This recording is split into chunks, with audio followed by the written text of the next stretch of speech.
सभी श्रद्धालु भक्त जनों को देमुना देवी शर्मा का चैनल पर स्वागत है। आज मैं बृहस्पतिवार की पौराणिक व्रत कथा सुनाने जा रही हूँ। आप सभी श्रद्धा भाव से सुने। प्राचीन समय की बात है। एक नगर में एक बड़ा व्यापारी रहता था। वो जहाज़ों में माल लदवा कर दूसरे देशों में वो भेजा करता था। वह जिस प्रकार अधिक धन कमाता था उसी प्रकार जी खोलकर दान भी करता था। परंतु उसकी पत्नी अत्यंत कंजूस थी। वो किसी को एक डमरी भी नहीं देने देती थी। एक बार सेठ जब दूसरे देश व्यापार करने गया तो पीछे से बृहस्पति देव ने साधु भेष में उसकी पत्नी से भिक्षा मांगने आई। व्यापारी की पत्नी बृहस्पति देव से बोली, हे साधु महाराज, मैं इस दान और पुण्य से तंग आ गई हूँ। आप कोई ऐसा उपाय बताइए जिससे मेरा सारा धन नष्ट हो जाए और मैं आराम से रह सकूं। मैं यह धन लुटाता हुआ नहीं देख सकती। बृहस्पति देव ने कहा, हे देवी, तुम बड़ी विचित्रा हो। संतान और धन से कोई भी दुखी होता है भला?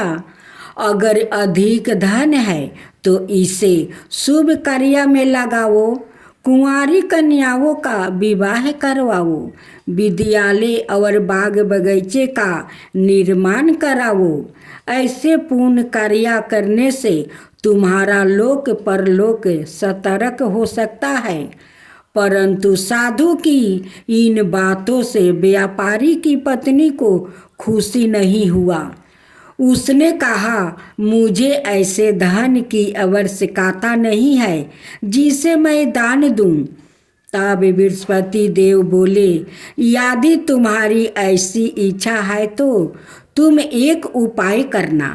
7 बृहस्पतिवार को गोबर से घर लिपना, अपने केशों को पीली मिट्टी से धोना, केशों को धोते समय स्नान करना, व्यापारी से हजामत बनाने को कहना, भोजन में मांस मदिरा खाना, कपड़े अपने घर धोना।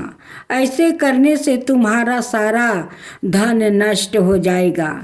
इतना कहकर बृहस्पति देव अंतर्ध्यान हो जाते हैं। व्यापारी की पत्नी ने बृहस्पति देव के कहे अनुसार 7 बृहस्पतिवार वैसा ही करने का वो निश्चय किया। केवल 3 बृहस्पतिवार बीते थे कि उसकी समस्त धन संपत्ति नष्ट हो गई और वह परलोक सिधार गई। जब व्यापारी वापस आया तो उसने देखा कि उसका सब कुछ नष्ट हो चुका है। उस व्यापारी ने अपनी पुत्री को सांत्वना दी और दूसरे नगर में जाकर बस गया। वहाँ वो जंगल से लकड़ी काट कर लाता और शहर में बेचता। इस तरह वह अपना जीवन व्यतीत करने लगा। एक दिन उसकी पुत्री ने दही खाने की इच्छा प्रकट की, लेकिन व्यापारी के पास दही खरीदने के पैसा नहीं था। वह अपनी पुत्री को आश्वासन देकर जंगल में लकड़ी काटने चला गया। वहाँ एक वृक्ष के नीचे बैठ गया और अपनी पूर्व दशा पर विचार कर रोने लगा। उस दिन बृहस्पतिवार था। तभी वहाँ बृहस्पति देव साधु के रूप में सेठ के पास आ पहुँचा और बोले, हे मनुष्य, तू इस जंगल में किस चिंता में बैठे हो? तब व्यापारी बोला, हे महाराज, आप सब कुछ जानते हैं। इतना कहकर व्यापारी अपनी कहानी सुनाकर रो पड़ा। बृहस्पति देव बोले, देखो बेटा, तुम्हारी पत्नी ने बृहस्पति देव का अपमान किया था, इसी कारण तुम्हारा यह हालत हुआ है। लेकिन अब तुम किसी प्रकार की चिंता मत करो। तुम गुरुवार के दिन बृहस्पति देव का पाठ करो। 2 पैसे के चने और गुड़ को लेकर जल के लोटे में शक्कर डालकर वह अमृत और प्रसाद बनाओ। अपने परिवार के सदस्यों और कथा सुनने वालों में बांट दो। सवाए भी प्रसाद और चंद्रामृत लो। भगवान तुम्हारा अवश्य कल्याण करेंगे। साधु की बात सुनकर व्यापारी बोला, महाराज, मुझे तो इतना भी नहीं बचता कि मैं अपनी पुत्री को दही लाकर दे सकूं। इस पर साधु जी बोले, तुम लकड़ियाँ शहर में बेचने जाना। तुम्हें लकड़ियों के दाम पहले से 4 गुना मिलेगा, जिससे तुम्हारे सारे कार्य सिद्ध हो जाएंगे। उसने लकड़ियाँ काटी और शहर में बेचने के लिए चल पड़ा। उसकी लकड़ियाँ अच्छे दाम में बिक गई, जिससे उसने अपनी पुत्री के लिए दही लिया और गुरुवार की कथा हेतु चना गुड़ लेकर कथा की और प्रसाद बांट कर सवाए भी खाया। उसी दिन से उसकी सभी कठिनाइयाँ दूर होने लगी। परंतु अगले बृहस्पतिवार को वह कथा कराना भूल गया था। अगले दिन वहाँ के राजा ने एक बड़े यज्ञ का आयोजन कर पूरे नगर के लोगों के लिए भोजन का आयोजन किया। राजा की आज्ञा अनुसार पूरा नगर राजा के महल में भोजन करने गया। लेकिन व्यापारी वह उसकी पुत्री तनिक विलंब से पहुंची और अंत उन दोनों को राजा ने महल में ले जाकर भोजन करवाया। जब राजा रानी वो दोनों लौट कर आए, तब रानी ने देखती है कि उसका खूंटी पर टंगा हार गायब है। रानी को व्यापारी और उसकी पुत्री पर संदेह हुआ कि उसका हार उन दोनों ने ही चुराया है। राजा की आज्ञा से उन दोनों को कारावास की कोठरी में कैद कर दिया गया। कैद में पड़कर दोनों अत्यंत दुखी हुआ। वहाँ उन्होंने बृहस्पति देवता का स्मरण किया। बृहस्पति देव ने प्रकट होकर व्यापारी को उसकी भूल का अभ्यास कराया और उन्हें सलाह दी कि गुरुवार के दिन कैद खाने के दरवाजे पर तुम्हें 2 पैसा मिलेंगे। उनसे तुम चने और मुनका मंगवा कर विधि पूर्वक बृहस्पति देवता का पूजन करना। तुम्हारे सब दुख दूर हो जाएंगे। बृहस्पतिवार को कैद खाने के द्वार पर उन्हें 2 पैसा मिला। बाहर सड़क पर एक स्त्री जा रही थी। व्यापारी ने उसे बुलाकर गुड़ और चने लाने को कहा। इस पर वह स्त्री बोली, मैं अपनी बहू के लिए गहने लाने जा रही हूँ, मेरे पास समय नहीं है। इतना कहकर वो चली गई। थोड़ी देर बाद वहाँ से एक और स्त्री निकलती है। व्यापारी ने उसे बुलाकर कहा कि बहन, मुझे बृहस्पतिवार की कथा करानी है, तुम मुझे 2 पैसा का गुड़ चना ला दो। उस औरत ने बृहस्पति देव का नाम सुनकर वह स्त्री बोली, भाई, मैं तुम्हें अभी गुड़ चना लाकर देती हूँ। मेरा तो एकलौता पुत्र मर गया है। मैं उसके लिए कफन लेने जा रही थी, लेकिन मैं पहले तुम्हारा काम करूँगी, उसके बाद अपने पुत्र के लिए कफन लेकर जाऊंगी।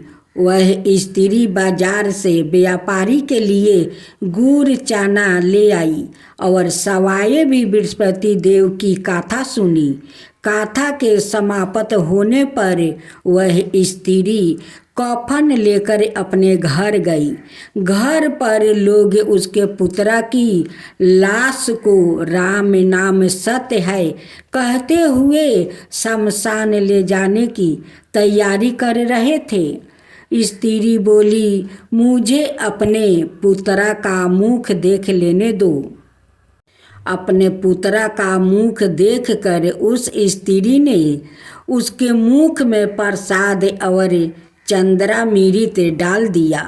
प्रसाद और चरणामृत के प्रभाव से वह पुनर्जीवित हो उठा।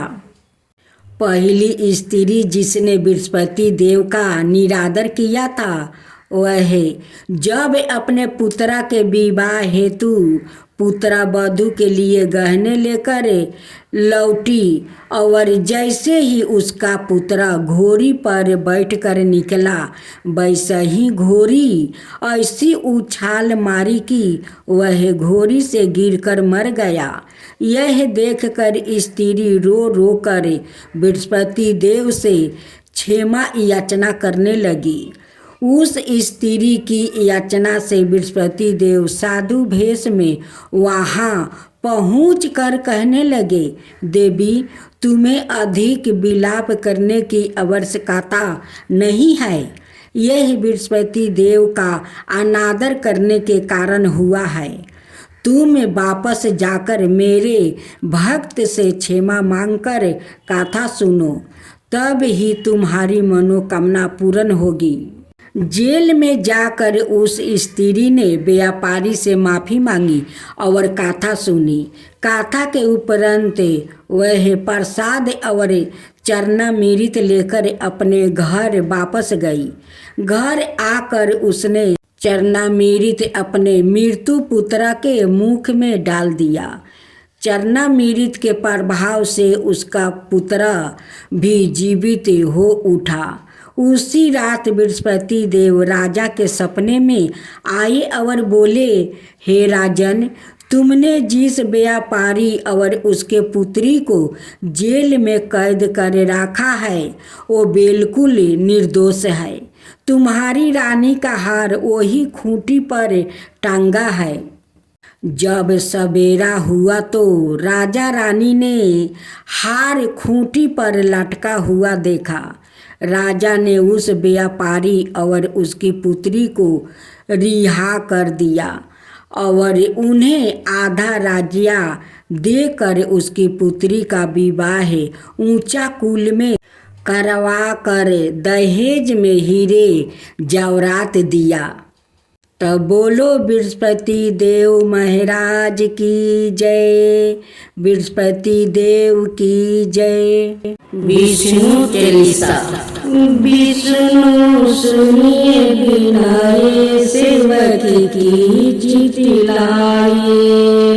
कीरति कुछ बरने करूं, दीजो ज्ञान बताए। नमो विष्णु भगवान खरारी, कष्ट नसवन अखिल बिहारी। परबल जगत में सती तुम्हारी, त्रिभुवन फैले रही उजियारी। सुंदर रूप मनोहर सूरते, सरल स्वभाव मोहिनी मूरते। तन पर पीतम्बरी अति शोभती, भजन्ति माला मन मोहता।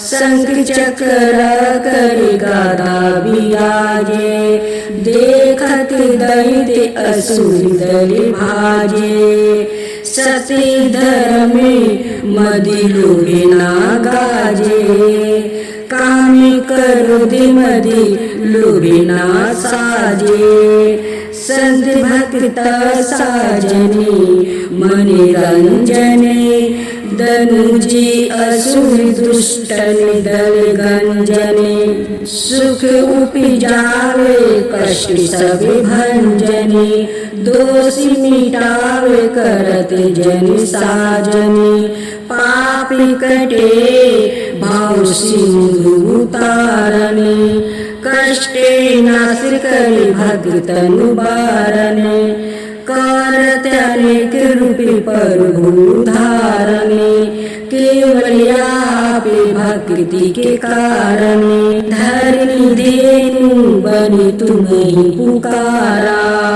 तब तुम रूप राम का धारा मार उतार असुर दल मारा रावण आदि की को संहारा आपे 12 रूप बनाया हिरण्यच को प्रभु मार गिराया धर्म चितय तनि सिंधु बनाया 14 रतन को निकाला अमील के असुर ने धूंधी मचाया रूपी मोहिनी आपे दिखाया देवन को अमृत पानी कराया असुरन को छवि से बहलाया कर में रूप धर सिंधु समझाया मंदिराचल गिरी तुरंत उठाया शंकर का तुम्हें फंद चुराया भस्मासुर को रूप दिखाया वेदन को जब असुर डुबाया कर पर बंदे उन्हें ढूंढवाया मोहित बन कर खलहि नचाया उसही कर से भस्म कराया असुर जलंधर अति बलदाई शंकर से उनकी नहीं लड़ाई हार पार शिव सकल बनाई किन सती से छल कल जाई सुमिरन की तुम्हें शिवदानी बतलाई सब विपत्ति कहानी सुनाई तब तुम बने मुनि स्वर ज्ञानी बिंदा की सब सुरति भुलानी देखत तीने दनुजे शैतानी बिंदाए तुम्हें लपेटानी हो अस्पर्श धर्मे छाती मानी हानि असुर शिव सोतानी तुमने दुर्ग पहला उबारे हिरण्य कसबु आदि के खल मारे गणिका और अजमेरी तारे बहुत भक्ति भाव सिंधु तारे हरहु सकल संताप हमारे कृपा करहु हरि चीज जनिहारे देखहु मैं निज दर्शन तुम्हारे दीन बंधु भक्तन हितकारे चाहते आपका सेवक दर्शन करहु दाया अपनी मधुसूदन जानू नाई योगी जप पूजन होए जग स्तुति अनुमोदन श्रीदया संतोष सुलक्षण विदित नाई बरत बोधि विलक्षण करहु आपका किसी विधि पूजन मुक्ति वीरों के होते दुख भीषण करहु परिणाम कौन विधि सुमिरन कौन भक्तिमय करहु संपूर्ण सुर मुनि करत सदा सेवकाई हर्षित राहत परम गति पाई। दीन दुखियन पर सादा सहाई, निज जन जान ले पिनाई। पाप दोष संताप नसाओ, भाव बंधन से मुक्ति कराओ। सुख संपत्ति दे सुख उपजाओ, निजी चरण का दासी बनाओ। निगम सदैव विनय सुनाओ, पढ़ो सुनो सो जन सुखी पावो। अब बृहस्पतिवार की आरती। ओम जय बृहस्पति देवा, जय बृहस्पति देवा। चीनी चीनी भोग लगाऊं, केदली फल मेवा। ओम जय बृहस्पति देवा। तुम पुराण परिमतिमा, तुम अंतर्यामी। जगत पिता जगदीश्वर, तुम सबके स्वामी। ओम जय बृहस्पति देवा।